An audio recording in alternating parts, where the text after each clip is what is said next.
ವಿಶಿಷ್ಟತೆಯನ್ನು ಉಳಿಸಿಕೊಳ್ಳುವಂಥ ಉದ್ಯಮ ಸತತ ಮಾಡ್ತಿದೆ. ಆ ವೇಳೆದೊಳಗೆ ದ್ರವ್ಯದ ಪರಿಣಮನ ಶುದ್ಧ ಆಗಿ ಹೋಗ್ತಿದೆ. ದ್ರವ್ಯದ ಪರಿಣಮನ ಅಶುದ್ಧ ರೂಪದಿಂದ ಅನಾದಿ ಕಾಲದಿಂದಲೇ ದ್ರವ್ಯದ ಪರ್ಯಾಯ ದ್ರವ್ಯದಿಂದ ಹೊರಗಿದ್ದುಕೊಂಡು ಪರಸನ್ಮುಖ ಇದ್ದುಕೊಂಡು ಯಾವುದನ್ನೋ ತಾನು ಅಂಥೇಳಿ ತಿಳಿತಾ ಇತ್ತು. ದ್ರವ್ಯದ ಪರ್ಯಾಯ ಅನಾದಿ ಕಾಲದಿಂದಲೇ ಪರಸನ್ಮುಖ ಇದ್ದುಕೊಂಡ ಹೊರಗಿದ್ದುಕೊಂಡ ಯಾವುದನ್ನೋ ತಾನು ಅಂಥೇಳಿ ತಿಳಿತಾ ಇತ್ತು. ಅದೇನಿತ್ತು? ದ್ರವ್ಯದ ಅಶುದ್ಧ ಪರಿಣಮನಿದ್ದರೆ ದ್ರವ್ಯದ ಪರ್ಯಾಯದ ಪರಿಣಮನ ಏನಿದೆ ಅದು ವಾಸ್ತವದಲ್ಲಿ ಕಥನ ಸಾಪೇಕ್ಷ ಭಿನ್ನ ಮಾಡಿ ಹೇಳಿದ್ರೂ ಕೂಡ ದ್ರವ್ಯದ ಪರಿಣಮನ ದ್ರವ್ಯದಿಂದ ಭಿನ್ನ ಇರುವುದಿಲ್ಲ. ದ್ರವ್ಯದ ಪರಿಣಮನ ಅರ್ಥಾತ್ ಪರ್ಯಾಯದ ಪರಿಣಮನ ದ್ರವ್ಯದ ಜೊತೆಗೆ ಅಭೇದ ಇದೆ.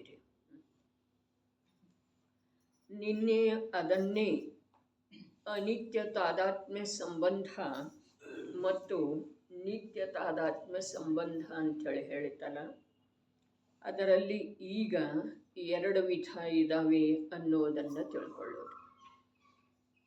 ಒಂದು ಸಮಯ ಸಾಪೇಕ್ಷ ನೋಡಿದರೆ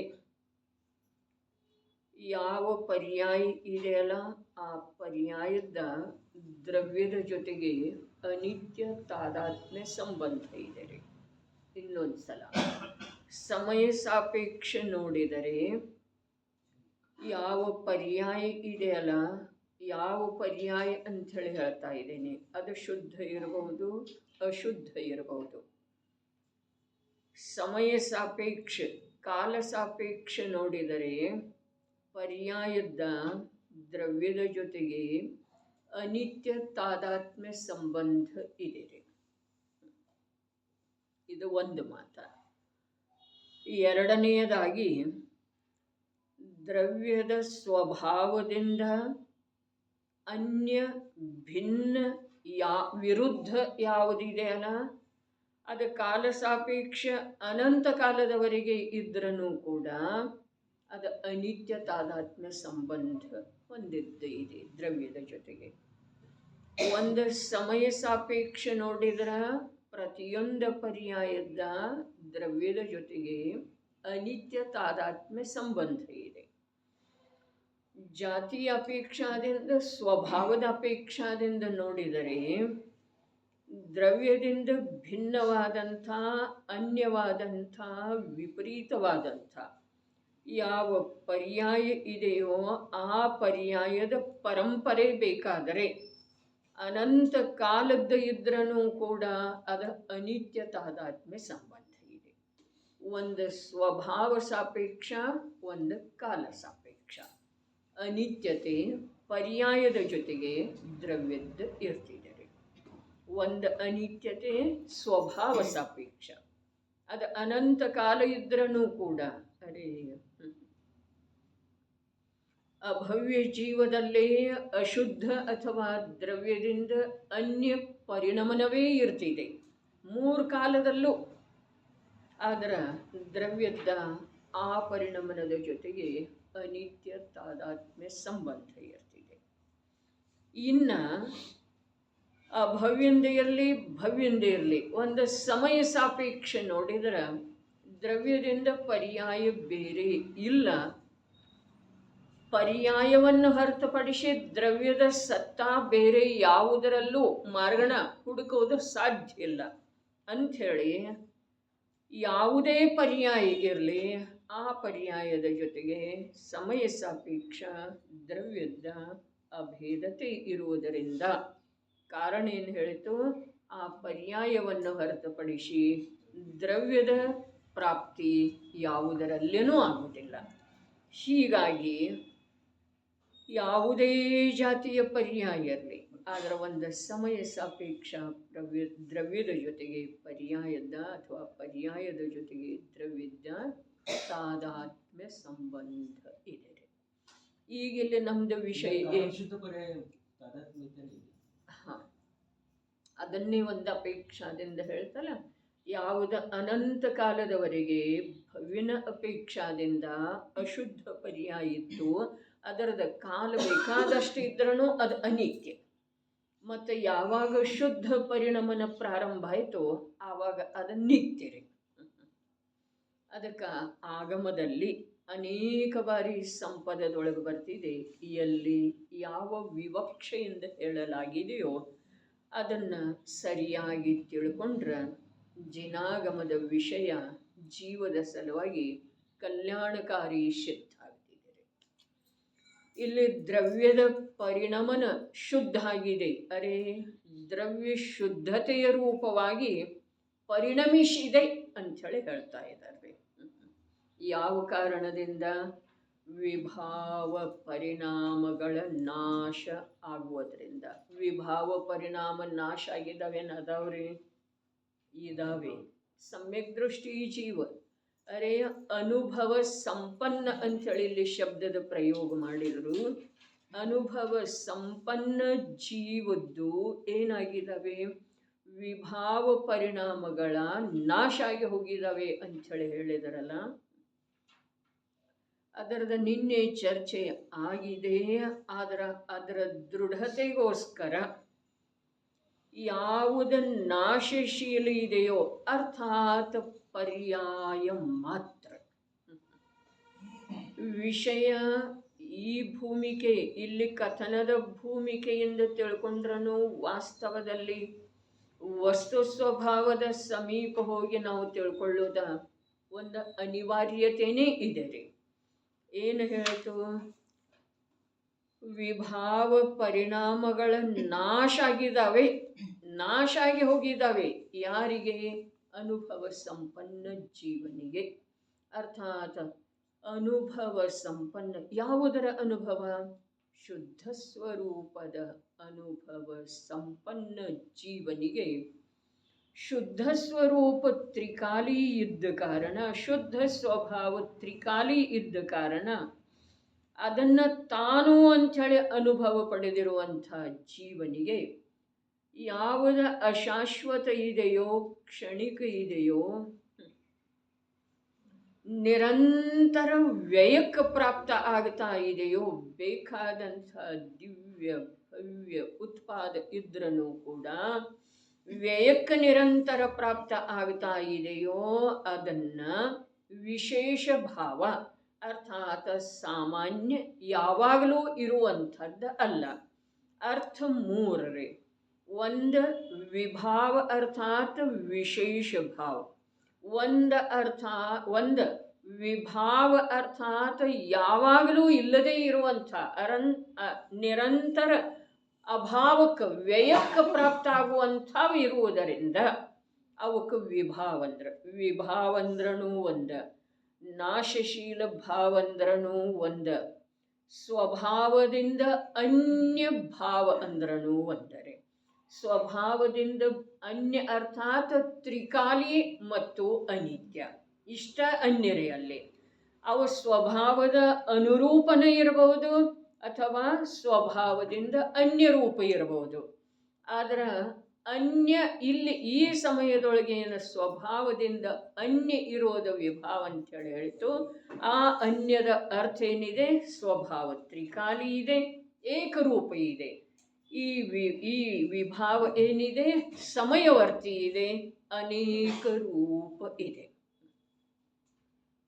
ವಿಭಾವ ಶಬ್ದದ ಅರ್ಥ ಇನ್ನೊಂದು ಹೀಗಿದೆ: ಯಾವುದರ ಕಡೆಗೆ ಉಪಯೋಗವನ್ನು ತೊಡಗಿಸುವುದರಿಂದ ಅನುಭವದೊಳಗ ಆಕುಲತೆ ಅಥವಾ ಮರು ಸಮಯದಲ್ಲಿ ರಿಕ್ತ ಉಳಿಬೇಕಾಗುತ್ತಿದೆಯೋ ಅದರ ಹೆಸರು ವಿಭಾವ.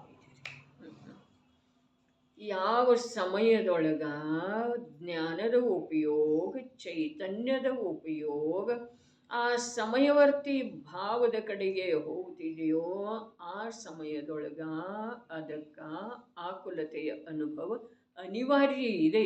ಮತ್ತು ಮರು ಸಮಯದೊಳಗ ಅದು ಹೊರಟು ಹೋಗ್ತಿದೆ, ಇದು ಬರಿದಾಗಿ ಉಳಿಬೇಕಾಗ್ತಿದೆ. ಹೀಗಾಗಿ ಇಂಥದ್ದು ಯಾವುದಿದೆಯೋ ಅದು ವಿಭಾವ ಇದೆ. ದುಃಖ ರೂಪ ಇದೆ, ಸಂಸಾರದ ಕಾರಣ ಇದೆ, ಇದು ಒಂದು ವಿಭಾಗ.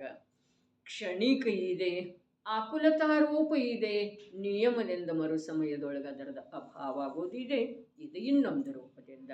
ಇದು ವಿಭಾವ ಶಬ್ದದ ಅರ್ಥ. ಇಲ್ಲಿ ಅನುಭವ ಸಂಪನ್ನ, ಶುದ್ಧ ಸ್ವರೂಪದ ಅನುಭವ ಸಂಪನ್ನರಿರುವಂಥ ಯಾವ ಜೀವರುಗಳಿದ್ದಾರೆ ಅವರ ವಿಭಾವ ಪರಿಣಾಮಗಳು ನಾಶವಾಗಿರುವ ಕಾರಣದಿಂದ ದ್ರವ್ಯವು ಶುದ್ಧತೆಯ ರೂಪವಾಗಿ ಪರಿಣಮಿಸಿದೆ. ದ್ರವ್ಯ ಶುದ್ಧತೆಯ ರೂಪವಾಗಿ ಪರಿಣಮಿಸಿದೆ. ದ್ರವ್ಯದ ಪರಿಣಮನದೊಳಗ ಯಾವುದ ನಶ್ವರ ಅನಿತ್ಯ ಇತ್ತೋ ಅದರದ ಸ್ವೀಕಾರ ಇತ್ತು ಅಂತಂದ್ರೆ ಆ ದ್ರವ್ಯದ ಪರಿಣಮನ ಅಶುದ್ಧ ಇದೆ. ಇನ್ನೊಂದು ಸಲ, ಯಾವಾಗ ಪರ್ಯಾಯದ ದೃಷ್ಟಿ ಅರ್ಥಾತ್ ಜ್ಞಾನದ ದೃಷ್ಟಿ, ಚೈತನ್ಯದ ದೃಷ್ಟಿ ಯಾವುದ ಸಮಯವರ್ತಿ ಇದೆಯೋ ಅದರ ಜೊತೆಗೆ ಒಂದಾಯಿತು ಅಂತಂದ್ರೆ ದ್ರವ್ಯದ ಆ ಪರಿಣಮನಕ್ಕೆ ಅಶುದ್ಧ ಪರಿಣಮನ ಅಂತಾರೆ. ಯಾವಾಗ ದ್ರವ್ಯದ ಚೈತನ್ಯದ ದೃಷ್ಟಿ ತ್ರಿಕಾಲಿ ಸ್ವಭಾವದ ಕಡೆಗೆ ಹೋಗ್ತಿದೆಯೋ ಆಗ ದ್ರವ್ಯದ ಪರಿಣಮನಕ್ಕೆ ಶುದ್ಧ ಪರಿಣಮನ ಅಂಥೇಳಿ ಹೇಳ್ತಾರೆ. ದ್ರವ್ಯದ ಯಾವ ಸಮಯವರ್ತಿ ಪರ್ಯಾಯ, ನಾ ಪರಸನ್ಮುಖ ಅಂತ ಇಲ್ರಿ, ಅದಕ್ಕೆ ಮತ್ತೆ ಮತ್ತೆ ತಮಗೆ ಲಕ್ಷ್ಯ ಅದರ ಕಡೆಗೆ ಆಕರ್ಷಿತ ಆಗುವ ಸಲುವಾಗಿ ಹೇಳ್ತಾ ಇದ್ದೇನೆ. ಜೀವದ ಚೈತನ್ಯದ ಉಪಯೋಗ ಏನಿದೆ, ಚೈತನ್ಯದ ಪರಿಣತಿ ಏನಿದೆ, ಅದ ಕ್ಷಣಿಕದ ಮೇಲೆ ಇತ್ತು ಅಂತಂದ್ರೆ ಆ ಪರಿಣತಿ ಅಶುದ್ಧ ಪರಿಣತಿ ಇದೆ. ಚೈತನ್ಯದ ಪರಿಣತಿ ತ್ರಿಕಾಲಿ ಧ್ರುವದ ಕಡೆಗೆ ಇತ್ತು ಅಂತಂದ್ರೆ ಆ ಪರಿಣಮನ ದ್ರವ್ಯದ ಶುದ್ಧ ಪರಿಣಮನ ಇದೆ. ತಿಳಿತನ? ದ್ರವ್ಯದ ಪರಿಣಮನ ಅಂದಿದ್ದಾರೆ. ಪರ್ಯಾಯಗಳ ಪರಿವರ್ತನೆ ಆಗುವ ಮಾತು ಇಲ್ಲೆಲ್ಲಿ. ಪರ್ಯಾಯಗಳ ನಿರಂತರ ಬದಲಾಗ್ತಾ ಇರ್ತವೆ. ದ್ರವ್ಯ ಹೇಗಿದೆ ರೀ? ಧ್ರುವ ಇದೆ. ದ್ರವ್ಯದ ಸ್ವಭಾವ ಹೇಗಿದೆ? ಧ್ರುವ ಇದೆ. ಜ್ಞಾನದರ್ಶನ ಧ್ರುವ ಇದೆ. ಯಾವುದೇ ಪ್ರಕಾರದ ಬದಲಾಗುವಂಥ ಶುಭ ಅಶುಭ ಶುದ್ಧ ವಿಕಾರ ರೂಪ ಅಥವಾ ವಿಶುದ್ಧ ರೂಪ, ಸಂಕ್ಲೇಶ ರೂಪ, ನಿರ್ವಿಕಾರ ರೂಪ ಯಾವುದೇ ಪರ್ಯಾಯ ಇರುವೆಳೆದೊಳಗ ಜ್ಞಾನದರ್ಶನದ ಒಂದು ಆಕರ್ಷಣೆ ಆ ಪರ್ಯಾಯದ ಕಡೆಗೆ ಇತ್ತು ಅಂತಂದ್ರೆ ದ್ರವ್ಯದ ಪರಿಣಮನ ಏನಿದೆ ಅಶುದ್ಧ ಇದೆ. ಮತ್ತು ಆ ಯಾವುದೇ ಪರ್ಯಾಯ ಅಲ್ಲೇ ತನ್ನ ಯೋಗ್ಯತೆಯಿಂದ ತನ್ನ ಕಾಲದಲ್ಲಿ ಉತ್ಪನ್ನ ಆಗಿ ಮೂಡಿ ಬಂದ್ರೂ ಕೂಡ ಜ್ಞಾನದರ್ಶನದ ದೃಷ್ಟಿ ಧ್ರುವ ಜ್ಞಾಯಕನ ಮೇಲೆ ಇತ್ತು ಅಂತಂದ್ರೆ ಅದ ದ್ರವ್ಯದ ಶುದ್ಧ ಪರಿಣಮನ ಇದೆ. ಭೇದ ಮಾಡಿದ ನಂತರ ಕೂಡ ಅಭೇದ. ಚೈತನ್ಯದ ದೃಷ್ಟಿ ಉತ್ಪಾದ ವ್ಯಯದ ಮೇಲೆ ಇತ್ತು ಅಂದ್ರೆ ಏನಿದೆ? ಅದ ದ್ರವ್ಯದ ಅಶುದ್ಧ ಪರಿಣಮನಿದೆ. ಇದ ಲಕ್ಷ್ಯದೊಳಗೆ ತಗೊಳ್ಳೋದು ದ್ರವ್ಯದ ಅಶುದ್ಧ ಪರಿಣಮನ. ಇಲ್ಲಿ ದ್ರವ್ಯ ಅಂದರೆ ಆ ದ್ರವ್ಯದ ಪರಿಣಮನ ಅರ್ಥಾತ್ ಚೈತನ್ಯದ ದೃಷ್ಟಿ, ಚೈತನ್ಯದ ಉಪಯೋಗ ಅಂದ್ರೆ ದ್ರವ್ಯದಿಂದ ಅದು ಅಭಿನ್ನ ಇದೆ ರೀ. ರಾಗ ದ್ವೇಷ ಅಥವಾ ಶುಭ ಅಶುಭ ಶುದ್ಧ ಏನದವಲ್ಲ ಅವು ಕಥಂಚಿತ್ ಭಿನ್ನ ಅದಾವ್ರಿ ದ್ರವ್ಯದಿಂದ. ತಿಳಿತೇನ? ಚೈತನ್ಯದ ಪರಿಣಮನ ಏನಿದೆ ಅದ ದ್ರವ್ಯದ ಜೊತೆಗೆ ಅಭಿನ್ನ ಇದೆ ರೀ. ಮತ್ತು ಶುಭ ಭಾವ ಅಶುಭ ಭಾವ ಅಥವಾ ನಿರ್ವಿಕಾರ ರೂಪದ ಶುದ್ಧ ಭಾವ ಇವು ಜೀವದ್ರವ್ಯದಿಂದ ಕಥಂಚಿತ್ ಭಿನ್ನ ಅದಾವ್ರಿ. ಅದರ ಜ್ಞಾನ ದರ್ಶನ ಏನಿದೆ ಅದು ಅಭೇದ ಇದೆ ರೀ ಅಂಥೇಳಿ ಜೀವದ ಜ್ಞಾನ ದರ್ಶನದ ಉಪಯೋಗದಲ್ಲಿ ಉತ್ಪಾದವ್ಯಯ ಬಂತು ಅಥವಾ ಉತ್ಪಾದವ್ಯಯದೊಳಗೆ ಜ್ಞಾನ ದರ್ಶನದ ತನ್ಮಯತೆ ಇತ್ತು ಅಂತಂದ್ರ ಅದು ದ್ರವ್ಯದ ಅಶುದ್ಧ ಪರಿಣಾಮ ಇದೆ ರೀ. ದ್ರವ್ಯದ ಪರಿಣಾಮನ ಈಗ ಒಂದು ಸ್ವಲ್ಪ ಈ ಮೊದಲೇ ಎಂದೂ ಕಥನದೊಳಗೆ ಬಂದೇ ಇಲ್ಲ. ನನಗೆ ಪೂರ ಕಥನ ಮಾಡಿದುದರ ಅದ ಸ್ವರೂಪ ಲಕ್ಷ್ಯದೊಳಗಿದೆ ರೀ. ಏನ ಪರಿಣಮನ ಮತ್ತು ಪರಿಣಾಮ ಇವು ಎರಡನ್ನು ನಾವು ಸಮಯ ಸಾಪೇಕ್ಷ ಪರಿಣಾಮ ಮತ್ತು ಅಖಂಡ ಅಭೇದ ರೂಪದಿಂದ ಅನೇಕ ಸಮಯದ ಪರಿಣಾಮಗಳನ್ನು ಪರಿಣಮನ ಅಂಥೇಳಿ ಹೇಳಿದ್ದೇನ್ರಿ. ಆ ಪ್ರಕಾರ ಶಾಸ್ತ್ರದಲ್ಲೇನೂ ತಮಗೆ ಶಬ್ದ ಸಿಕ್ಕಿದ್ದಿರಬಹುದು. ನನ್ನ ಮೂಲಕ ಬಹಳಷ್ಟು ಬಾರಿ ಕಥನ ಆಗಿದಿರಿ. ಈಗ ನಾನು ಹೇಳ್ತಾ ಇದ್ದೇನೆ ಸ್ವಲ್ಪ ಲಕ್ಷ್ಯ ಇಡೋದ ಅಪೂರ್ವ ಅರ್ಥಾತ್ ಕಥನದಲ್ಲಿ ಇದುವರೆಗೂ ನನ್ನ ಕಥನದಲ್ಲಿ ಬಂದಿಲ್ಲ. ಏನ ಶುಭ ಅಶುಭ ಅಥವಾ ಶುದ್ಧ ಏನಿದೆ ಅಲ್ಲ ಅದು ಪರಿಣಾಮ ಇದೆ ರೀ.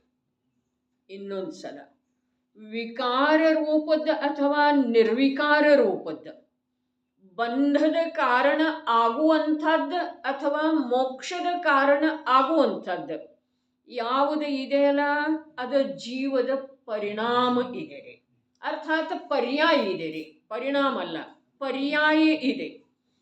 ಮತ್ತು ಆ ಶುಭ ಅಶುಭ ಶುದ್ಧ ಶುದ್ಧದ ಪರಿಚಯ ಇರುವ ಅಥವಾ ಶುದ್ಧದ ಪರಿಚಯ ಇಲ್ಲದೆ ಇರುವ ಅವಸ್ಥೆಯೊಳಗೂ ಕೂಡ ಜೀವದ ಜ್ಞಾನ ದರ್ಶನದೇನು ಪರ್ಯಾಯಗಳು ಬರ್ತಾ ಇದ್ದಾವೆ ಅದನ್ನು ಪರ್ಯಾಯ ಅನ್ನೋದಿಲ್ಲ, ಅದು ಪರಿಣಾಮನರಿ. ಶುಭ ಅಶುಭ ಅಥವಾ ಶುದ್ಧ ಏನಿದೆ ಅದು ಪರ್ಯಾಯ ಇದೆ, ಅದು ನಾಶಶೀಲ ಇದೆ. ಅದರ ಜೊತೆಗೆ ಕಥಂಚಿತ್ ತಾದಾತ್ಮ್ಯತೆ ಇದೆ, ಕಥಂಚಿತ್ ಭಿನ್ನ ಇದಾವ್ರಿ. ಅವ ಜೀವದ ಸ್ವಭಾವದಿಂದ ಭಿನ್ನ ಇದಾವೆ. ಕಥಂಚಿತ್ ಯಾವ ಶುಭ ಅಶುಭ ಅಥವಾ ಶುದ್ಧ ಕೂಡ ವಿಕಾರ ರೂಪ ನಿರ್ವಿಕಾರ ರೂಪ ಬಂಧದ ಕಾರಣ ಇರುವಂಥದ್ದು ಅಬಂಧ ಸ್ವರೂಪವಿರುವಂಥದ್ದು ಯಾವ ಪರ್ಯಾಯಗಳಿದಾವಲ್ಲ ಅವು ಕಥಂಚಿತ್ ಜೀವದ್ದು ಅದವು, ಕಥಂಚಿತ್ ಜೀವದ್ದು ಅಲ್ಲ. ಆದರೆ ಜ್ಞಾನ ದರ್ಶನ ಏನಿದೆ ಅಲ್ಲ ಅದು ಸರ್ವಥಾ ಜೀವದ್ದು ಇದೆ. ಅದು ಯಾವಾಗೂ ಜೀವನಿಗೆ ಸಂಕ್ಲೇಶ ಪರಿಣಾಮದ ಸಮಯದೊಳಗೆ, ವಿಶುದ್ಧ ಪರಿಣಾಮದ ಸಮಯದೊಳಗೆ, ಶುದ್ಧ ಉಪಯೋಗದ ಸಮಯದೊಳಗೆ, ವಿಕಾರದ ಅನುಭವ ದುಃಖದ ಅನುಭವ ಆಗುವ ಸಮಯದೊಳಗೆ, ನಿರ್ವಿಕಾರ ಸುಖದ ಅನುಭವ ಶಾಂತಿಯ ಅನುಭವ ಆಗುವ ಸಮಯದೊಳಗೆ ಏಕ ಪ್ರಕಾರ ದ್ರವ್ಯದ ಪರಿಣಮನ ಇದೆಯಲ್ಲ ಅದು ಚೈತನ್ಯ ರೂಪಿದೆ. ಅದನ್ನು ಪರಿಣಮನ ಅನ್ನೋದು. ಮತ್ತು ಅದು ಬಂಧ ಅಥವಾ ಮೋಕ್ಷದ ಕಾರಣ ಇದೆಯಲ್ಲ ಅದನ್ನು ಪರಿಣಾಮ ಅನ್ನೋದ್ರಿ. ತಿಳಿತೇನ್ರಿ? ಇದರಲ್ಲಿ ಏನಾದರೂ ವಿಶೇಷತೆ ಇದೆ, ಆ ವಿಶೇಷತೆಯನ್ನು ತಾವು ವಿಚಾರ ಮಾಡೋದ್ರಿ. ಏನು ಹೇಳಿತು? ಯಾವುದೇ ಸನ್ನಿವೇಶದೊಳಗೆ ಜೀವದಿಂದ ಸರ್ವಥಾ ಏಕರೂಪ ಯಾವುದಿದೆಯೋ, ಜ್ಞಾನದರ್ಶನ ರೂಪದ ಯಾವುದು ಕಾರ್ಯ ನಡೆದದ್ದಿದೆಯೋ ಅದು ದ್ರವ್ಯದ ಪರಿಣಮನ ಇದೆ. ಮತ್ತು ಯಾವುದು ಬಂಧದ ಕಾರಣ ಅಥವಾ ಮೋಕ್ಷದ ಕಾರಣ ಅರ್ಥಾತ್ ಉತ್ಪಾದವೆಯ ರೂಪ ಇದೆಯೋ ಅದು ಪರ್ಯಾಯ ಇದೆ, ಅರ್ಥಾತ್ ಪರಿಣಾಮ ಇದೆ. ತಿಳಿತೇನ್ರಿ? ಆಯಾ ಶಬ್ದದ ತನ್ನದೇ ಆದಂಥ ವಿಶಿಷ್ಟ ಅರ್ಥ ಸನ್ನಿವೇಶಕ್ಕನುಸಾರವಾಗಿ ಪ್ರಯೋಜನಭೂತವಾಗಿ ಗ್ರಹಣ ಮಾಡೋದಿರ್ತಿದ್ದೀರಿ. ಅಂಥೇಳಿನ ಸಮಯಸಾರ ಗ್ರಂಥಾದಿ ರಾಜ್ಯದೊಳಗನ ಪ್ರಾರಂಭದಲ್ಲಿ ಹಿಂದಿ ಭಾಷಾ ವಚನಿಕೆಕಾರ ಜೈಚಂದ್ ಚಾವಡ ಏನು ಹೇಳಿದರು? ವಾಚಕ ವಾಚ್ಯ ನಿಯೋಗ ಶಬ್ದ ಬ್ರಹ್ಮ ಪರಬ್ರಹ್ಮ. ಶಬ್ದ ಏನಿದೆ ಅದು ಬ್ರಹ್ಮಸ್ವರೂಪ ಇದೆ. ನೀವು ಅನಂತ ಕಾಲದವರೆಗೆ ಒಂದು ಶಬ್ದದ ಅರ್ಥವನ್ನ ವಿವಿಧ ವಿವಿಧ ರೂಪದಿಂದ ಮಾಡಿದ್ರೂ ಅದು ಪೂರ್ಣ ರೂಪದಿಂದ ಆಗುವುದಿಲ್ಲ. ಮತ್ತು ಎಷ್ಟೇ ಪ್ರಕಾರದ ಶಬ್ದಗಳಿಂದ ಆತ್ಮನ ವಿವೇಚನೆಯನ್ನು ಎಷ್ಟೋ ಕಾಲದವರೆಗೆ ಮಾಡಿದ್ರೂ ಆ ಶಬ್ದಗಳಲ್ಲೇ ಆತ್ಮನ ಸ್ವರೂಪವನ್ನು ಪೂರ್ಣ ರೂಪದಿಂದ ಹೇಳುವಂಥ ಸಾಮರ್ಥ್ಯ ಇಲ್ಲ. ಶಬ್ದದೊಳಗೆ ತನ್ನದೇ ಆದಂಥ ಸಾಮರ್ಥ್ಯನೂ ಅಪರಿಮಿತ ಇದೆ. ಆ ಶಬ್ದ ಯಾವುದರ ಕಡೆಗೆ ಅಥವಾ ಯಾವುದರ ಪರಿಚಯ ಮಾಡಿಸಿಕೊಡ್ತಿದೆಯೋ ಆ ಆತ್ಮ ಅಥವಾ ವಸ್ತು ಅವನ ಸ್ವಭಾವ ಶಬ್ದದ ಪರಿಸೀಮೆಯನ್ನು ಅನಂತ ಗುಣಿತವಾಗಿ ಮೀರುತ್ತೆ ಇದೆ.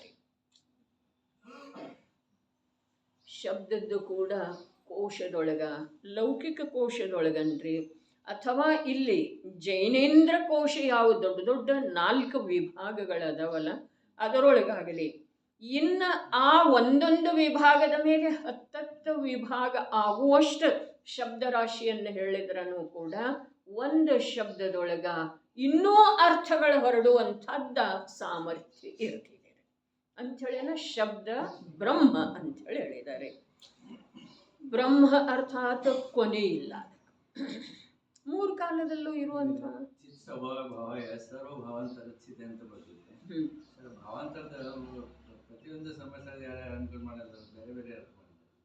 ಆಗಲಿಕ್ಕೆ ಬೇಕ್ರೆ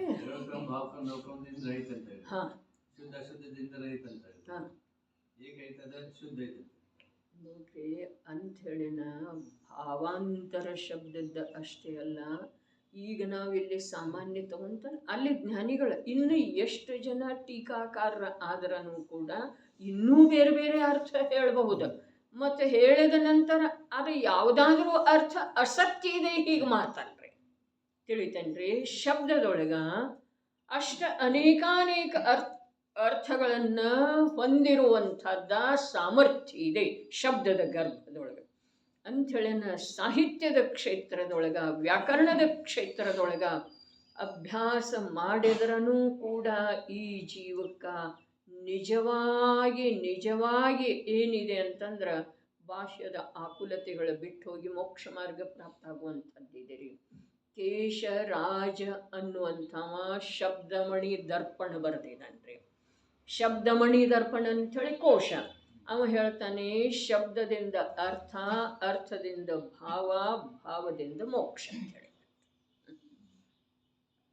ಈ ಪ್ರಕಾರ ಯಾವುದೂ ಕ್ಷೇತ್ರದೊಳಗ ವಿದ್ಯೆಯ ಕ್ಷೇತ್ರ ಏನಿದೆ, ಶಬ್ದದ ಕ್ಷೇತ್ರ ಏನಿದೆ, ಅದು ಕೂಡ ಈ ಜೀವನಿಗೆ ಪ್ರಾಮಾಣಿಕತೆಯನ್ನು ಇವ ಇಟ್ಕೊಂಡ ಅಂತಂದರೆ ಇವನಿಗೆ ಯಾವುದು ಅಪೇಕ್ಷಿತ ಇದೆಯೋ ಅದರದ ಪ್ರಾಪ್ತಿ ಅದು ಮಾಡಿಸಿಕೊಡ್ತೀವಿ. ಆದ್ರೆ ನಮ್ಮದು ಯಾವುದರ ಜೊತೆಗೇನು ಏನಿಲ್ಲ, ಪ್ರಾಮಾಣಿಕತೆ ಇಲ್ಲ. ವೈರಾಗ್ಯ ವೃಷ್ಟಿಯೊಳಗೆ ಹೇಳಿದ ಎಲ್ಲವೂ ಸತ್ಯ ಇದೆ, ಪ್ರಾಮಾಣಿಕ ಇದೆ, ನೀನೊಬ್ಬನೇ ಅಪ್ರಾಮಾಣಿಕನಿರುವೆ. ನೀ ಅಂಥೇಳಿ ಇನ್ನೊಬ್ಬರ ಕಡೆ ಹೇಳಲಿಲ್ಲ, ಅವರು ತಮ್ಮ ಕಡೆ ಹೇಳಿದರು. ಇನ್ನೊಬ್ಬರ ಕಡೆ ಹೇಳುವ ಬೆರಳು ಮಾಡುವ ರೂಢಿ ಜೈನ ಪರಂಪರೆಯೊಳಗಿಲ್ಲ. ನೀನೊಬ್ಬನೇ ಅಪ್ರಾಮಾಣಿಕ. ಯಾವುದು ಹೇಗಿದೆ ಹಾಗೆ ತಿಳಿತಾ ಇಲ್ಲ. ಯಾವುದು ಇದೆಯೋ ಅದು ತನ್ನ ಸ್ವಭಾವವನ್ನು ಪ್ರಾಮಾಣಿಕ ರೂಪದಿಂದ ನಿರ್ವಹಿಸಿಕೊಂಡು ಹೊರಟಿದೆ, ಕಾಯ್ದುಕೊಂಡು ಇದೆ. ಆದರೆ ಯಾವುದು ಹೇಗಿದೆಯೋ ಹಾಗೆ ತಿಳಿಯುವ ಒಂದು ಸನ್ನಿವೇಶ, ಒಂದು ಯೋಗ್ಯತಾ ನಿನಗೆ ಸಂಜ್ಞಿ ಪಂಚೇಂದ್ರಿಯ ದಶೆಯೊಳಗೆ ಪ್ರಾಪ್ತ ಆದ್ರೂ ಕೂಡ ನೀನು ತಿಳಿತಾ ಇಲ್ಲ ಅಂಥೇಳಿ ನೀನು ಅಪ್ರಾಮಾಣಿಕ. ಯಾವುದೇ ಸ್ಥಿತಿಯೊಳಗೆ ಯಾವುದೇ ದ್ರವ್ಯ ತನ್ನ ಸ್ವಭಾವ ಸೀಮೆಯನ್ನು ಉಲ್ಲಂಘನೆ ಮಾಡದ್ದನ್ನು ತಾನು ನಿತ್ಯ ಕಾರ್ಯ ಮಾಡ್ತಾ ಇರ್ತೀವಿ. ಅದನ್ನು ತಿಳ್ಕೊಳ್ಳುವಂಥದ್ದು ಬರೇ ಈ ಜೀವನಿಗೆ ಸಂಜ್ಞೆ ಪಂಚೇಂದ್ರಿಯ ದಶೆಯೊಳಗೆ ಮಾತ್ರ ಸಾಧ್ಯ. ನಿಸರ್ಗದೊಳಗೆ ಮಾತು ಹೀಗಿದೆ, ಪದಾರ್ಥ ತನ್ನ ಸ್ವಭಾವವನ್ನು ಯಾವಾಗೂ ಬಿಟ್ಟುಕೊಡುವುದಿಲ್ಲ, ಯಾವ ಕಾಲದೊಳಗ. ಪದಾರ್ಥ ಅಂಥೇಳಿ ನೋಡ್ರಿ, ನಿನ್ನೆದೊಂದು ವಿಷಯ ಇತ್ತಲ್ಲ, ಪರ್ಯಾಯ ಎಷ್ಟು ಸಾಮರ್ಥ್ಯವಂತ ಇದ್ರೂ ಪರ್ಯಾಯದೊಳಗನ ಪರ್ಯಾಯ ಒಂದೇ ಆ ಅದ್ವಿತೀಯ ಕಾರ್ಯ ಮಾಡುವುದರಲ್ಲಿ ಅರ್ಹ ಇದ್ರೂ ಕೂಡ ಆ ಪರ್ಯಾಯದೊಳಗ ಅನೇಕ ಪ್ರಕಾರದಿಂದ ದ್ರವ್ಯದ ಸರಿಸಾಟಿ ಆಗಲಿಕ್ಕೆ ಬರೋದನ್ನೇ ಇಲ್ಲ. ಇಂಥದ್ದು ವೀಕ್ನೆಸ್ ಇದೆ ರೀ, ನ್ಯೂನತೆ ಇದೆ. ಏನ ಅಂತಂದ್ರೆ ದ್ರವ್ಯ ತನ್ನ ಸ್ವಭಾವವನ್ನು, ಯಾವುದೇ ದ್ರವ್ಯ, ಬರೀ ಜೀವ ಅಷ್ಟೇ ಅಲ್ಲ, ಯಾವುದೇ ದ್ರವ್ಯ ತನ್ನ ಸ್ವಭಾವವನ್ನು ಯಾವ ಕಾಲದಲ್ಲೂ ಬಿಡುವುದಿಲ್ಲ. ಮಹಿಮಾ ಅನ್ನಿಸ್ತಿದೆ ಅಂದರೆ ಇಲ್ಲ.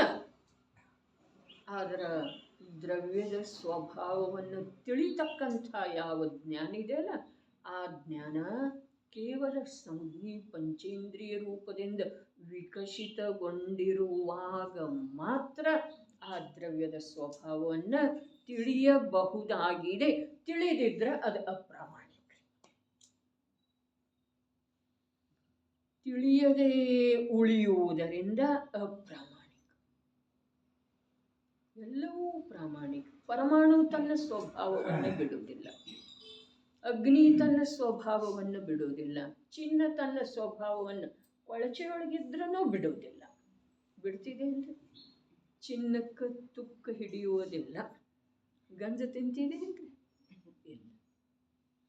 ಚಿನ್ನ ತನ್ನ ಸ್ವಭಾವವನ್ನು ಬಿಡುವುದಿಲ್ಲ, ಅಗ್ನಿ ತನ್ನ ಸ್ವಭಾವವನ್ನು ಬಿಡುವುದಿಲ್ಲ, ಅರೆ ಸಕ್ಕರೆ ತನ್ನ ಸ್ವಭಾವವನ್ನು ಬಿಡುವುದಿಲ್ಲ, ಆಕಾಶ ತನ್ನ ಸ್ವಭಾವವನ್ನು ಬಿಡಲಿಲ್ಲ, ಧರ್ಮ ಅಧರ್ಮ ಕಾಲ ಯಾವುದೂ ತನ್ನ ಸ್ವಭಾವ ಬಿಡಲಿಲ್ಲ, ಜೀವನೂ ಬಿಟ್ಟಿಲ್ಲ. ಇದು ಮುಖ್ಯ ಮಾತಿದೆ ರೀ, ಜೀವನೂ ಬಿಟ್ಟಿಲ್ಲ. ಆದರೆ ಜೀವನಿಗೆ ತನ್ನ ಸ್ವಭಾವವನ್ನು ತಿಳಿಯುವ ಅವಕಾಶ ಬರೇ ಆಕಾಶದೊಳಗೆ ಗೋಲ್ಮಿಂಚು ಉಂಟಾಗುವ ಹಾಗೆ ಅನಂತ ಕಾಲದೊಳಗೆ ಈ ಸಂಜ್ಞೆ ಪಂಚೇಂದ್ರಿಯದೊಳಗೆ ಮಾತ್ರ ಉಪಲಬ್ಧ ಇದೆ. ಆದರೆ ಆ ಕಾರ್ಯವನ್ನು ಮಾಡದೇ ಇರುವುದರಿಂದ ಇವು ಒಬ್ಬನೇ ಅಪ್ರಾಮಾಣಿಕ ಸಿದ್ಧ. ಆ ಶರೀರದ ಕಾರ್ಯ ಮಾಡ್ತಾ ಇಲ್ಲನ, ಮಾಡುವ ಅವಶ್ಯಕತೆ ಇಲ್ಲ. ಶರೀರದೊಳಗಿನ ಒಂದೂ ಪರಮಾಣು ನಿನ್ನ ಹತ್ರ ವಿನಂತಿ ಮಾಡಿಕೊಂಡಿಲ್ಲ, ನನ್ನ ಕಾರ್ಯ ಮಾಡಿಕೊಡಪ್ಪ ಅಂತ. ಯಾವ ಅನ್ಯ ದ್ರವ್ಯ ಏನು ಮಾಡಿದ್ರು ಬನಾರಸಿ ದಾಸರೇ, ತೋಡರಮಲ್ಲರೇ ಏನು ಮಾಡಿದರು? ಶರೀರ ಉಳಿಸ್ಕೊಳ್ಳುವ ಪ್ರಯತ್ನ ಮಾಡಿದರು. ಅರೆ ಏನೇನು ಎಲ್ಲ ಯೋಜನಾ ಹಾಕೊಂಡಿದ್ರಲ್ಲ, ಯಾವ್ಯಾವುದರ ಮೇಲೆ ಟೀಕೆ ಬರೆಯೋದು, ಯಾವ್ಯಾವ ಭಾಷಾವಚನಿಕೆ ಬರೆಯೋದು, ಅದೆಲ್ಲ ಯೋಜನಾ ಹಾಕೊಂಡಿದ್ರೆ ಕಾರ್ಯ ಮಾಡ್ತಾ ಇದ್ರಲ್ಲ. ಹಾಗಾದ್ರೆ ಆ ಕಾರ್ಯ ಆಗುವ ಸಲುವಾಗಿ ಧರ್ಮ ತಾನೇ ಆಗುವುದಿಲ್ಲ. ಬ್ರಹ್ಮಾನಂದಲ್ಲ, ಧರ್ಮ ತನ್ನಷ್ಟಕ್ಕೆ ತಾನೇ ಆಗುವುದಿಲ್ಲ. 4 ಮಾತು ಹೇಳ್ತೀವಿ ನಾವು, ಅದರಿಂದ ಆಗುವುದಿಲ್ಲ ಧರ್ಮ. 4 ಜನರನ್ನು ವಂಚಿಸುವ ಪ್ರವೃತ್ತಿ ಮಾಡಿ ಜನರಿಗಿಂತ ಎದ್ದು ಅಧಿಕ ತೋರಿಸ್ಬೇಕಂತೀವಿ, ಅಧಿಕಾಗಿ ಜನರೊಳಗೆ ಎದ್ದು ತೋರಿಸ್ಬೇಕು.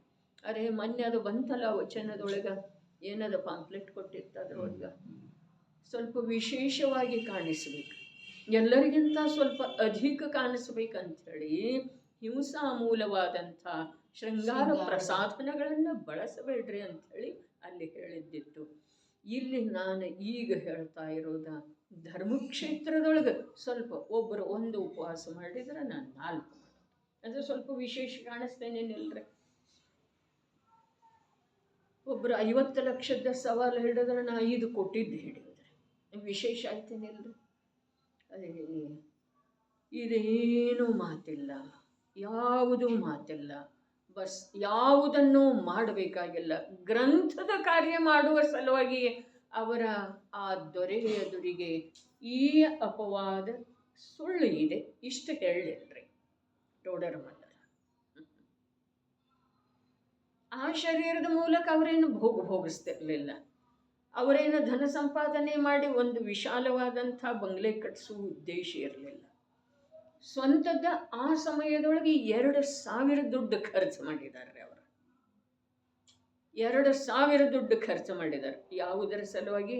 ದಕ್ಷಿಣ ದೇಶದಿಂದ ಕರ್ನಾಟಕಿ ಲಿಪಿಯಲ್ಲಿ ಇರುವಂಥ ಗ್ರಂಥಗಳನ್ನು ಪ್ರತಿಲಿಪಿ ಮಾಡಿ ತರುವ ಸಲುವಾಗಿ, ಅವರನ್ನು ಯಾರನ್ನು ಕಳಿಸಿದ್ರು ಅವರ ಜೀವನದ ಸಲುವಾಗಿ, ಹೋಗೋ ಬರುವ ಶ್ರಮ ಪರಿಹಾರದ ಸಲುವಾಗಿ 2,000 ರೂಪಾಯಿ ಖರ್ಚು. 4-5 ವರ್ಷಗಳ ಹೋದವ್ರಿ. ಇದು ಎಲ್ಲ ಮಾಡಿದ ನಂತರ ಪ್ರತ್ಯಕ್ಷ ಕಾರ್ಯ ಎಷ್ಟು ಆಗಬೇಕಾಗಿತ್ತು ಅಷ್ಟು ಆಗಲಿಲ್ಲಲ್ಲ.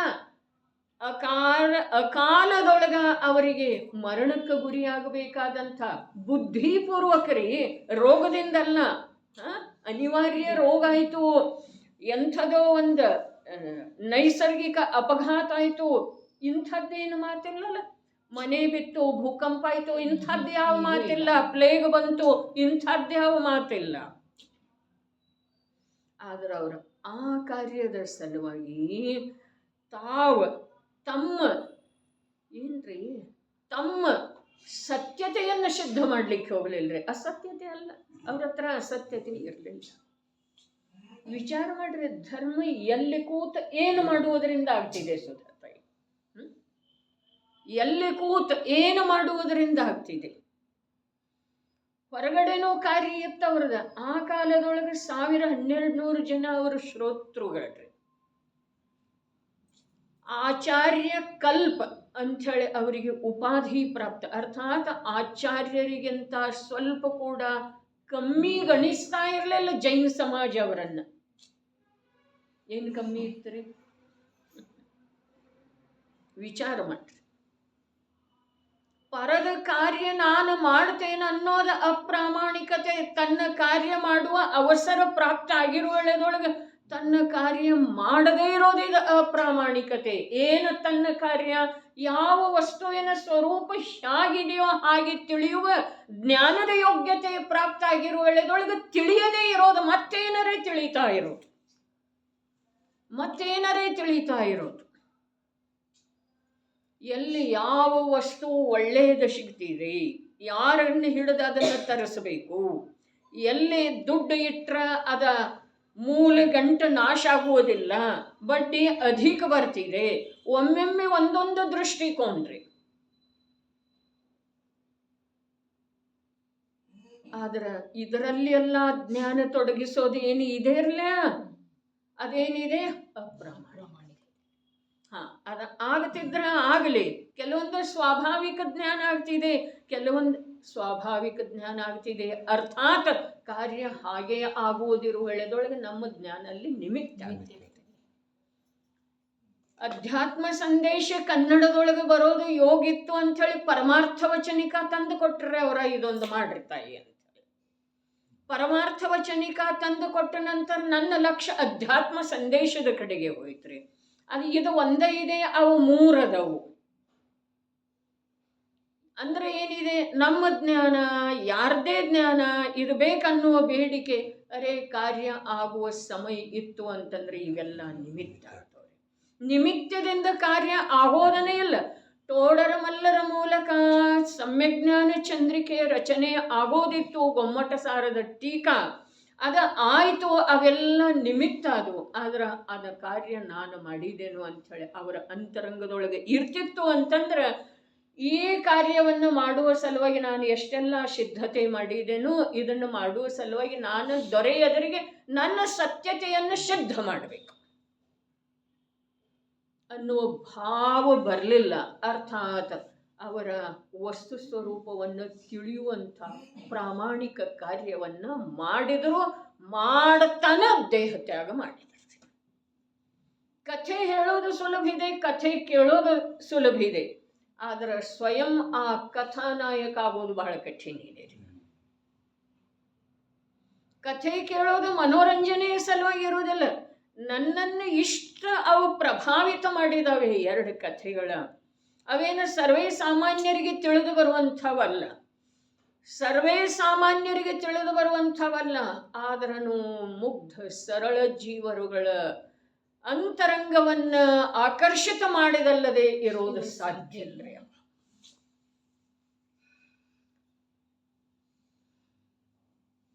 ಕಳ್ಳನಿಗೆ ಭಾರ ಹೊರಿಸಿ ಕಳಿಸಿದ್ರು, ಅದೇನು ದೊಡ್ಡ ಮಾತಲ್ರಿ.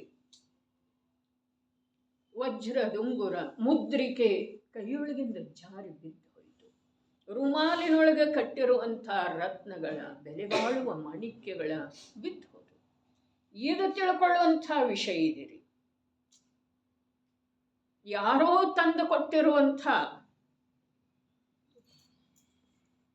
ಆಹಾರ ತಿಂದ 7 ತಿಂಗಳು ಜೀವನ ಮಾಡಿದರ್ರಿ, ಅಧ್ಯಯನ ಮಾಡಿದರು. ಇದೇ ರಾಜ್ಮಲ್ ಪಾಂಡೆ ಅವರದ ಕಲಶ ಟೀಕೆಯನ್ನ, ಇವರ ವಿದ್ವತ್ತತೆಯನ್ನು ನೋಡಿ, ಇವರ ಕವಿತ್ವವನ್ನು ನೋಡಿ, ಇವರದ ಪ್ರತಿಭೆಯನ್ನು ನೋಡಿ ಯಾರೋ ಮಹಾಪುರುಷರ ತಂದು ಕೊಟ್ಟರು. ಇವನಿಗೆ ಯಾವ ಪ್ರತಿಭಾ ಇದೆ, ಇದು ಒಳ್ಳೆಯ ಕಾರ್ಯದೊಳಗೆ ವಿನಿಯೋಗ ಆಗಲಿ ಅಂಥೇಳಿ ಕಥೆ ಓದಿದರೆ ಆಗ ಅದನ್ನ ಓದಿ ಸ್ವಚ್ಛಂದಿಯಾದರ್ರಿ ಅವರ. ಇದೆಲ್ಲ ಅವರು ಬರೆದಿರೋ ಮಾತಿದೆ, ಒಂದು ಮುಚ್ಚಿಟ್ಟು ಒಂದು ಹೇಳುವ ಮಾತಿಲ್ಲ. ಯಾವುದು ಹೇಳಬೇಕಾಗಿತ್ತೋ ಅದನ್ನು ಹೇಳಿದರ್ರಿ ಅವರ. ಅದಕ್ಕೆ ಒಂದೇ ಒಂದು ಮಾತಿದೆ, ತನ್ನ ದೋಷ ಯಾವ ನೋಡ್ತಾನೋ ಅವನು ನಿಯಮದಿಂದ ಮೋಕ್ಷ ಮಾರ್ಗದ ಕಡೆಗೆ. ಅರ್ಥಾತ್ ಮೋಕ್ಷ ಮಾರ್ಗ ಅಂದ್ರೆ ನಿರ್ದೋಷ ಮಾರ್ಗ ಅನ್ರಿ, ಬಂಧ ಮಾರ್ಗ ಅಂದ್ರೆ ದೋಷ ಮಾರ್ಗ ಅನ್ರಿ. ಯಾವ ತನ್ನ ದೋಷ ನೋಡುವ ಧೈರ್ಯಶಾಲಿ ಇದ್ದಾನೋ ಅವ ಮೋಕ್ಷ ಮಾರ್ಗದೊಳಗೆ ಬರುವ ಸಾಧ್ಯ. ಭಾಗ್ಯದಿಂದ ಯಾರಾದರೂ ತಮ್ಮ ದೋಷ ಹೇಳಿದ್ರೂ ಕೂಡ ಅವರ ಜೊತೆಗೆ ವೈರ ಮಾಡುವಂಥ ಮನೋಭಾವ ಯಾರದ್ದಿದೆಯೋ ಅವರ ಮೋಕ್ಷ ಮಾರ್ಗದೊಳಗೆ ಅನಂತ ಕಾಲ ಕಳೆದು ಹೋದ್ರೂ ಬರೋ ಸಾಧ್ಯ ಇಲ್ಲ. ಇದು ಸಿದ್ಧಾಂತ ಇದೆ ರೀ. ಅಂಥದ್ದೇನಾದರೂ ನಮ್ಮ ಅಂತರಂಗದೊಳಗೆ ಎಲ್ಲಾದರೂ ದೋಷ ಉಳ್ಕೊಂಡಿತ್ತು, ಭಾವ ವಿದ್ಯಮಾನ ಇತ್ತು ಅಂತಂದ್ರೆ ಅದನ್ನ ಪ್ರಾಮಾಣಿಕ ರೂಪದಿಂದ ಜಿನವಾಣಿ ಎದುರಿಗೆ ಬಿಟ್ಟು ತಮ್ಮ ಕಲ್ಯಾಣವನ್ನು ಇಚ್ಛೆ ಮಾಡ್ತಿದ್ರಿ ಅಂತಂದ್ರೆ, ನಮ್ಮ ಗುಣಗಳನ್ನು ಹೇಳುವಂಥದ್ದು ಜಿನವಾಣಿ ಇಲ್ಲ. ಯಾಕೆ ಅಂತಂದ್ರೆ ನಮ್ಮಲ್ಲೇ ಗುಣ ಏನು ಇಲ್ರಿ. ದೋಷವನ್ನ ಹೇಳಿದ ನಂತರ ಶಿಟ್ಟೆ ಯಾರಿಗೆ ಬರ್ತಿದೆಯೋ ಅವರ ಜೊತೆಗೆ ವೈರ ಯಾರು ಕಟ್ಕೊಳ್ತಾರೋ ಅವರ ಕಲ್ಯಾಣ ಮಾರ್ಗ ಅನಂತ ಕಾಲದೊಳಗೆ ಲಭಿಸೋದು ಸಾಧ್ಯ. ದೋಷ ಬಿಡೋದ ಅರ್ಥಾತ್ ಕೈ ಹಿಡಿಯೋದ, ಸಾರಿ ಅನ್ನೋದ, ಕ್ಷಮಾ ಮಾಡ್ರಿ ಅನ್ನೋದ ಇದು ಅಲ್ಲ. ಹಾಗಾದ್ರೆ ಏನು? ಅರೇ ಅಂತರಂಗದೊಳಗ ಮನಸ್ಸಿನ ನಿರ್ಮಲತೆ, ಆ ವ್ಯಕ್ತಿಯ ಕುರಿತು, ಆ ಘಟನೆಯ ಕುರಿತು, ಆ ಸನ್ನಿವೇಶದ ಕುರಿತು ಯಾವುದೇ ಪ್ರಕಾರದಿಂದ ತನ್ನಲ್ಲೇ ದೋಷ ಇಲ್ಲದೇ ಇರುವ ವೇಳೆದೊಳಗೆ ಕೂಡ ಇತ್ತು ಅಂತಂದ್ರೆ, ಅರೇ ಜ್ಞಾನಿಗಳಿಷ್ಟು ಸುಂದರ ಹೇಳಿದ್ದಾರೆ, ಯಾರ ನಾವು ದೋಷ ಮಾಡಿದ್ದೇವೆ ಮತ್ತು ಆ ದೋಷನ್ನು ಎತ್ತಿ ಹೇಳ್ತಾರೋ ಅವರು ನಮಗೆ ಪರಮ ಉಪಕಾರಿ ಇದ್ದಾರೆ, ಗುರು ಇದ್ದಾರೆ. ಯಾಕೆ ಅಂತಂದ್ರೆ ನಮ್ಮ ದೋಷ ನಮಗೆ ಕಂಡಿರಲಿಲ್ಲ, ಅವರು ತೋರಿಸಿಕೊಡುವುದರಿಂದ ನಾನು ಆ ದೋಷದ ತಿದ್ದುಪಡಿ ಮಾಡಿಕೊಳ್ಳೋ ಸಾಧ್ಯ ಇದೆ. ಅಂದಮೇಲೆ ಅವರು ನನ್ನ ಗುರು ಇದ್ದಾರೆ. ಮೊದಲ ಮಾತು. ಎರಡನೇ ಮಾತು, ಯಾವ ದೋಷ ನನ್ನಲ್ಲಿ ಇಲ್ಲ ಆ ದೋಷವನ್ನು ಯಾರಾದರೂ ಸೃಷ್ಟಿಸಿ ಕಲ್ಪಿಸಿ ಎತ್ತಿ ಸಿದ್ಧ ಮಾಡುತ್ತಿದ್ರು ಅಂತಂದ್ರೆ ಅದರ ಬಗ್ಗೆ ನಾನು ತಲೆ ಕೆಡಿಸಿಕೊಳ್ಳುವ ಅವಶ್ಯಕತೆ ಇಲ್ಲ. ಯಾಕೆ ಅಂತಂದ್ರೆ ನನ್ನ ಅಂತರಂಗದ ಪರಿಚಯ ನನಗಿದೆ, ನಾನು ಆ ದೋಷ ಮಾಡಿಲ್ಲ ಅಂದಮೇಲೆ ತಲೆ ಕೆಡಿಸಿಕೊಳ್ಳೋದು ಪ್ರಶ್ನೆ ಇಲ್ಲ. ಅರ್ಥಾತ್ ಅವರ ಕುರಿತು ದ್ವೇಷ ಭಾವ ಬರೋದು ಅವಶ್ಯಕ ಇಲ್ಲ. ಬಾಲಕ ಇದ್ದ ಹಾಗೆ ಇದ್ದಾರೆ ಅವರು, ಗೊತ್ತಿಲ್ಲ ಅವರಿಗೆ ನನ್ನ ಅಂತರಂಗದಲ್ಲಿ ಏನಿದೆ ಅನ್ನೋದು. ಹಾಗಾದ್ರೆ ಬಾಲಕ ಇದ್ದಾರೆ, ಬಾಲಕನ ಮೇಲೆ ಎಂಥಾದ ಕೋಪ. ಎಲ್ಲೋ ಕಾರ್ಯಕ್ರಮಕ್ಕೆ ಹೋಗೋರು ಇರ್ತೀರಿ, ಮತ್ತ ಸಣ್ಣ ಮಗು ಇರ್ತಿದೆ, ಆ ಮಗುವಿನ ಹತ್ರ ನೀವು ಉಡ್ಬೇಕಾದಂಥ ಬೆಲೆ ಬಾಳುವ ಬಟ್ಟೆ ಇಟ್ಟಿರ್ತೀರಿ.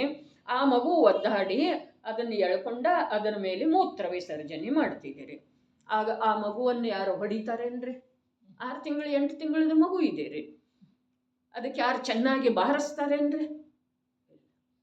ಅದೇ ಪ್ರಕಾರ ಎದುರಿಗಿನ ಜೀವ ನಾನು ದೋಷ ಮಾಡದೇ ಇರುವ ವೇಳೆದೊಳಗೂ ಕೂಡ ನನ್ನನ್ನು ದೋಷ ಅಂತ ಹೇಳಿ ಸಿದ್ಧ ಮಾಡಿದ್ರ, ಅರೇ ಇದಕ್ಕೆ ಪ್ರತ್ಯಕ್ಷ ಉದಾಹರಣೆ, ದಿಗಂತ ಉದಾಹರಣೆ ಯಾರ? ಟೋಡರ್. ಏನು ಮಾಡಿದ್ರ ಅವರು? ದುಃಖಿಯಾಗಲಿಲ್ಲ. ಏನು ಮಾಡಿದ್ರ? ದ್ವೇಷ ಮಾಡಲಿಲ್ಲ. ಏನು ಮಾಡಿದ್ರ? ಸಹಜ ರೂಪದಿಂದ ಮರಣದ ಸ್ವಕಾಲವನ್ನು ತಿಳಿದ್ರಿ. ನಿಮಿತ್ತದಿಂದ ಕಾರ್ಯ ಆಗುವುದಿಲ್ಲ. ಆಯು ಪೂರ್ಣ ಆಗದ ವಿನಃ ಮರಣದ ನಿಮಿತ್ತ ಒದಗಿ ಬರುವುದಿಲ್ಲ. ಯಾವಾಗ ನಾವು ತಿಳಿತೇವ್ರಿ? ಅವ್ರ ಕಥೆ ಕೇಳಿದೆವು, ಅಲ್ಲಿ ಕೂಡ ನಾವು ರಾಗದ್ವೇಷನ ಮಾಡಿದೇವ್ರಿ. ಮಾಡಿದೇವ ಅಥವಾ ಇಲ್ರಿ? ಯಾವ ಶಿಕ್ಷೆ ಮಾಡಿದ್ದಲ್ಲ ಆ ದೊರೆ ಮೇಲೆ ದ್ವೇಷ ಮಾಡಿದೆವು, ಟೋಡರ ಮಲ್ಲರ ಮೇಲೆ ರಾಗ ಮಾಡಿದೆವು. ಇದು ಪ್ರಾಮಾಣಿಕತೆ ಇದೆ. ವಸ್ತು ಸ್ವರೂಪವನ್ನ ಏನು ಹೇಳ್ತು ವಿಜಯಭಾಯಿ ತಿಳಿತೇನ? ವಸ್ತು ಸ್ವರೂಪ ಎಂದೂ ಯಾವುದರದ್ದು ಯಾವ ಕಾಲದಲ್ಲೂ ಬದಲಾಗುವುದಿಲ್ಲ. ಆದರೆ ವಸ್ತು ಸ್ವರೂಪವನ್ನು ತಿಳಿಯುವಂಥ ಜ್ಞಾನ ಸಾಮರ್ಥ್ಯ ಕೇವಲ ಸಂಜ್ಞಿ ಪಂಚೇಂದ್ರಿಯ ದಶೆಯೊಳಗೆ ಪ್ರಾಪ್ತಿ. ಅರೆ ಸಂಜ್ಞಿ ಪಂಚೇಂದ್ರಿಯ ಕೂಡ ಅನಂತ ಬಾರಿ ಆಗಿದ್ದಿರ್ಬೋದಲ್ಲ, ಏನ ಹೀನ ಕುಲದೊಳಗೆ ಜನ್ಮ. ವಿಷಯ ಕಷಾಯದ ತೀವ್ರತೆ, ಅರೆ ವಿಷಯ ಕಷಾಯದ ತೀವ್ರ ಭಾವದೊಳಗ ವೀತರಾಗಿ ಸಂತರುಗಳ ಸತ್ಯ ಮಾತು ತಿಳಿದು ಬರುವ ಸಾಧ್ಯ ಅಲ್ರಿ. ಕಷಾಯದ ತೀವ್ರತೆ ಇರುವೆಳೆದೊಳಗ, ವಿಷಯೇಚ್ಛೆಯ ತೀವ್ರತೆ ಇರುವೆಳೆದೊಳಗ ಹಾಗೆ ತಿಳಿತಿದೆ, ಸಾಧ್ಯನೇ ಇಲ್ಲ. ಅದಕ್ಕೆ ಅದೊಂದು ಕಾರಣ ಕೊಟ್ಟಿದ್ದಾರೆ, ಏನ ವಿಷಯ ಕಷಾಯದ ತೀವ್ರತೆ. ಇನ್ನು ಕುಗುರುವಿನ ಕುದೇವನ ಬೆನ್ನ ಯಾರು ಹತ್ತಿದಾರೋ ಅವರಿಗೂ ತಿಳಿದು ಬರೋ ಸಾಧ್ಯ ಇಲ್ಲ. ಹಾಗಾದರೆ ನಾವು ಎಲ್ಲವನ್ನೂ ದಾಂಟಿ ಬಂದಿದ್ದೇವೇನಿಲ್ರಿ ಎಲ್ಲಿ? ತಿಳಿಯುವಂಥ ಪಾತ್ರತೆಯ ಸ್ಥಾನಕ್ಕೆ. ಸುಧಾತಾಯಿ ಎಷ್ಟು ಅದ್ಭುತ ಮಾತಿದೆ ರೀ, ಎಷ್ಟು ಅದ್ಭುತ ಮಾತಿದೆ. ಒಂದು ಕಣ ಕೂಡ ಈಗಿಲ್ಲಿ ದೋಷ ಉಳಿದಿಲ್ಲ. ಭತ್ತದ ಹುಲ್ಲ, ಆಮೇಲೆ ಭತ್ತದ ಕಾಳ, ಆಮೇಲೆ ಭತ್ತದ ಮೇಲಿನ ಶಿಪ್ಪೆ, ಆಮೇಲೆ ಅಕ್ಕಿಗಿರುವಂಥ ಸೂಕ್ಷ್ಮ ಕೆಂಪು ವರ್ಣದ್ದು ಕೂಡ ಏನಿತ್ತು ಅದು ಹೊರಟಿದೆ. ಅಂಥ ಅಕ್ಕಿ ಸದೃಶ ನಮ್ಮ ಜೀವನ ಇದೆ. ಆದರೆ ನಾವು ವಸ್ತುವಿನ ಸ್ವರೂಪ ಆಗಿದೆ ಅದನ್ನು ತಿಳಿತಾ ಇಲ್ಲಲ್ಲ ಅಂತ ಅಪ್ರಾಮಾಣಿಕರೇ. ಆ ಅಪ್ರಾಮಾಣಿಕತೆಯ ಫಲ ಏನ ಇರಲಿ, ಅಪ್ರಾಮಾಣಿಕ ಇದ್ರೆ ಅನ್ಸ್ಕೊಳ್ಳೋಣ ಅವ್ರ ಕಡೆಯಿಂದ ಅಪ್ರಾಮಾಣಿಕ ಅಂಥೇಳಿ. ಆದ್ರೆ ಅದರ ಫಲ ಏನಿದೆ? ಅಪ್ರಾಮಾಣಿಕತೆ ಈ ಜೀವನದ ತುಂಬೆಲ್ಲ ಅಪ್ರಾಮಾಣಿಕ ಉಳಿದೆವು ಅಂತಂದ್ರೆ ಅದರ ಫಲ ಏನಿದೆ? ಅದರ ಫಲ ಏನಿದೆ ಹೇಳೋದು ಸಾಧ್ಯ ಇಲ್ಲ. ವಿಚಾರದ ಪರಿಸೀಮೆಗೆ ಅದು ಬರೋ ಸಾಧ್ಯ. ಅನಂತ ಸಂಸಾರ ಅಂಥೇಳಿ ಇಷ್ಟೊಂದು ಶಬ್ದದೊಳಗೆ ಹೇಳಿ ಪರಿವಿಲ್ಲ. ರಂಚ ಮಾತ್ರ ತುझे ಭಾನ ನಹಿ ಅಂಥೇಳಿ ಹೇಳಿದ್ದಾರೆ. ಅನಂತ ಸಂಸಾರದ ಭವಿಷ್ಯ ಕಾಲದೊಳಗೆ ನಿನಗೇನು ಆಗ್ತಿದೆ, ಆಗಬಹುದಾಗಿದೆ, ನೀನು ಇಂದು ಮಾಡುವಂಥ ಪ್ರವೃತ್ತಿಯಿಂದ ಮುಂದೆ ಭವಿಷ್ಯದೊಳಗೆ ನಿನಗೆ ಏನೇನು ಎದುರಿಸಬೇಕಾಗೋದಿದೆ ಅದರದ ರಂಚ ಮಾತ್ರ ಕೂಡ ನಿನಗೆ ಆಭಾಸ ಆಗ್ತಾ ಇಲ್ಲ. ಸ್ವಲ್ಪ ಮಾತ್ರ, ಅಂಶ ಮಾತ್ರ ಕೂಡ. ಬೇಕಾದಷ್ಟು ಬಾರಿ ಶಬ್ದ ಹೇಳಿತು ಅನಂತ ಸಂಸಾರ ಈ ಭವದೊಳಗ ಜೋ ಸಮ್ಯಕ್ ನಹಿ ಪಾವೆ ಅಂತ ಹೇಳಿದ್ರಲ್ಲ. ಏನ ಯಹ ನರಭವ ಫಿರ ಮಿಲನ ಕಠಿಣ ಹೇ ಜೋ ಸಮ್ಯಕ್ ನಹಿ ಅಂಥೇಳಿ ಹೇಳಿದ್ರು. ಇದನ್ನು 1000 ಬಾರಿ ನಾನು ಉಚ್ಚರಿಸಿರಬಹುದು, 1000 ಬಾರಿ ತಾವು ಕೇಳಿದ್ದಿರಬಹುದು. ಆದರೆ ರಂಚ ಮಾತ್ರ ಆಭಾಸ ಆಗ್ತಾ ಇಲ್ಲ ನಮಗೆ ಅದೇನ ಅನ್ನೋದು.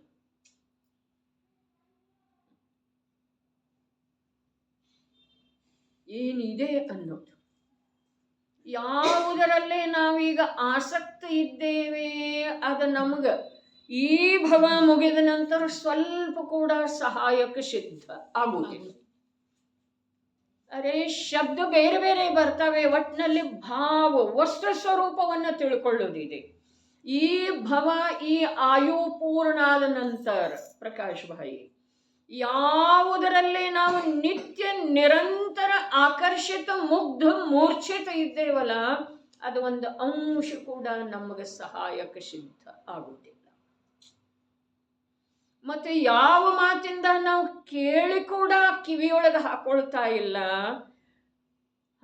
ಹೃದಯ ಹೂ ಅಂದ್ರೂ ಕೂಡ ಅಲ್ಲಿ ನಿಲ್ಲುತ್ತಾ ಇಲ್ಲ ಉಪಯೋಗ. ಆ ಮಾತಿಂದ ಈ ಅನಂತ ಕಾಲದವರೆಗೆ ಯಾವ ರೀತಿ ನಾವು ವಂಚಿತ ಇದ್ದುಕೊಂಡ ಎಷ್ಟೆಷ್ಟು ದುಃಖ ದಾರಿದ್ರ್ಯ ಪರಾಧೀನತೆ ಪರವಶತೆಯೊಳಗ ನಾವು ಎಂಥ ದುಃಖ ಅನುಭವ ಮಾಡಬಹುದಾಗಿದೆ ನಮ್ಮಷ್ಟಕ್ಕೆ ನಾವೇ ಒಮ್ಮೆ ಶಾಂತ ಚಿತ್ತದಿಂದ ಏಕಾಂತದೊಳಗೆ ಕುಳಿತು ವಿಚಾರ ಮಾಡೋದ್ರಿ. ವಿಚಾರ ಇದರ್ದು ಮಾಡೋದಿದೆ ಬಬಿತಾ. ಯಾರ್ದ ಯಾವ ರೀತಿಯಿಂದ ಸಹಾಯ ಮಾಡಬಹುದು ನಾನು, ಅದರ ವಿಚಾರ, ಅದರ ಸಿದ್ಧತೆಯಿಂದ ನಮ್ಮ ಜೀವನಕ್ಕೆ ಬರೇ ಬಾಧಾ ಬರೋದಿದೆ, ತೊಡಕುಂಟಾಗೋದಿದೆ. ವಿಚಾರ ಮಾಡೋದಿದ್ರೆ ಇದು ಮಾಡೋದು.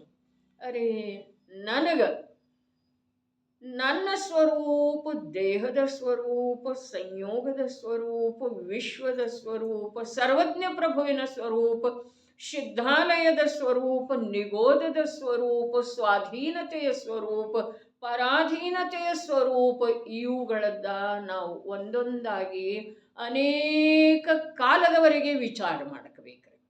ಒಂದೊಂದು ವಿಷಯದ ಅನೇಕ ಕಾಲದವರೆಗೆ, 1 ದಿವಸ, 2 ದಿವಸ, 1 ತಿಂಗಳು, 1 ವರ್ಷ. ಅದಕ್ಕೆ ತತ್ವಾಭ್ಯಾಸ ಅಂತಾರೆ ಮರಿ. ತತ್ವಾಭ್ಯಾಸ ಅಂತಂದ್ರೆ 7 ತತ್ವಗಳ ಹೆಸರು ಹೇಳಿ 7 ತತ್ವಗಳ ಪರಿಭಾಷೆ ಹೇಳಿದ್ರೆ ಅದು ತತ್ವಾಭ್ಯಾಸ ಅಲ್ರಿ.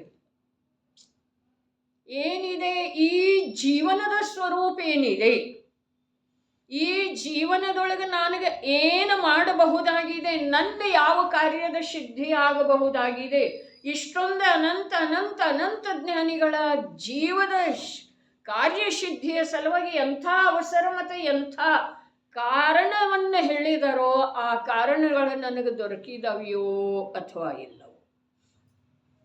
ವಿಚಾರ ಇದರದ್ದು ಮಾಡೋದಿದೆ ರೀ. ಪರದ ವಿಚಾರ ಮಾಡಿ, ದೇಹದ ವಿಚಾರ ಮಾಡಿ, ಕರ್ಮದ ವಿಚಾರ ಮಾಡಿ ಯಾವೂ ಲಾಭ ಆಗೋದು ಸಾಧ್ಯ. ದ್ರವ್ಯದ ಪರಿಣಮನ ಶುದ್ಧ ಆಗಬೇಕ್ರಿ. ಪರಿಣಮನ ಯಾವುದಕ್ಕಂತಾರೋ, ದ್ರವ್ಯದ ಪರಿಣಮನ ಯಾವುದಕ್ಕಂತಾರೋ, ಯಾವುದು ಜೀವದ್ರವ್ಯದ. ನಮಗೆ ಜೀವದ್ದನ್ನು ತಿಳ್ಕೊಳ್ಳೋದಿದೆ. ಪುದ್ಗಲದ್ದಾದ್ರೆ ಪುದ್ಗಲ ತನ್ನ ಜಡತ್ವವನ್ನು ಯಾವಾಗೂ, ರೂಪಿತ್ವವನ್ನು ಯಾವಾಗೂ ಬಿಡುವುದಿಲ್ಲ. ಯಾವಾಗ ಪರಮಾಣು ಆಗಿರುವಳದೊಳು ಕೂಡ ರೂಪಿತ್ವ ಇದೆ ರೀ. ನಿನ್ನ ಸ್ಥೂಲ ದೃಷ್ಟಿಗೆ ಕಾಣದಿದ್ರೆ ಅದಕ್ಕೆ ಅದೇನೂ ಮಾಡಲಿಕ್ಕೆ ಸಾಧ್ಯ ಇಲ್ಲ. ಜೀವದ ಯಾವ ಪರಿಣಮನ ಇದೆಯೋ ಅದು ಜ್ಞಾನ ದರ್ಶನ ರೂಪ ಇದೆ. ಅದು ಯಾವುದೇ ಸ್ಥಿತಿಯೊಳಗೆ ಎಲ್ಲೇ ಇದ್ರೂ, ಹೇಗೆ ಇದ್ರೂ, ಭಾವಕಲಂಕದ ಪ್ರಚುರತೆಯೊಳಗಿದ್ರೂ ಅಥವಾ ಸ್ವಭಾವದ ಆಹ್ಲಾದವನ್ನು ಅನುಭವಿಸ್ತಾ ಇದ್ರೂ, ಏಕ ಪ್ರಕಾರ ಯಾವುದಿದೆ ಅದು ದ್ರವ್ಯದ ಪರಿಣಮನ ಇದೆ. ಹಾಗಾದ್ರೆ ಆ ಪರಿಣಮನ ಶುದ್ಧ ಯಾವಾಗ ಅಂತಾರೋ ಅಂತಂದ್ರೆ, ಸದೃಶ ಚೇತನತೆಯನ್ನ, ಜ್ಞಾತೃತ್ವವನ್ನು ಯಾವಾಗ ತಿಳಿದ ಅದು ಪರಿಣಮನ ಆಗ್ತಿದೆಯೋ ದ್ರವ್ಯದ, ಆವಾಗ ಅದಕ್ಕೆ ಶುದ್ಧ ಪರಿಣಮನಂತರೋ. ಯಾವ ಜ್ಞಾನ ದರ್ಶನದ ದೃಷ್ಟಿ ಉತ್ಪಾದವ್ಯಯದ ಮೇಲೆ ಇದೆಯೋ ಆ ದ್ರವ್ಯದ ಪರಿಣಮನ ಅಶುದ್ಧ ಇದೆ. ಸ್ವಲ್ಪ ಸ್ಪಷ್ಟ ಆಗಿದೆ, ಮತ್ತೇನಾದರೂ ಇದ್ರೆ